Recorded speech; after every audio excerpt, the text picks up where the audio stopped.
High বন্ধুরা, আপনারা দেখতে পারতেছেন শৈশবের যে স্মৃতিগুলা।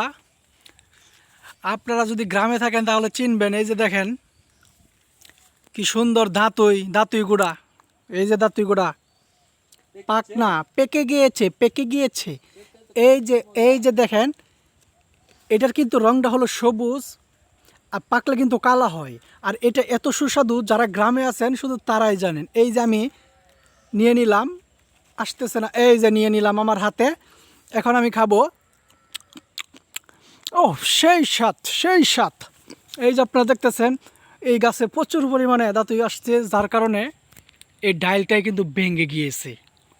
এই যে দেখেন আপনারা, আরও আছে দাঁতুই। এই যে ভিতরে দেখেন অনেক পাকা। এই সূর্যের আলোর জন্য দেখা যাচ্ছে না। এই যে দেখেন আপনারা, এই যে এগুলো সব কিন্তু দাঁতুই পাকা, কিন্তু সেই স্বাদ সুস্বাদু। এম আচ্ছা, আমি ভিডিওটা পরে করতেছি, আগে আমি দাঁতুইটা নিয়ে নিচ্ছি। এই যে দাঁতুইটা আমি নিয়ে নিলাম, দেখেন আপনারা।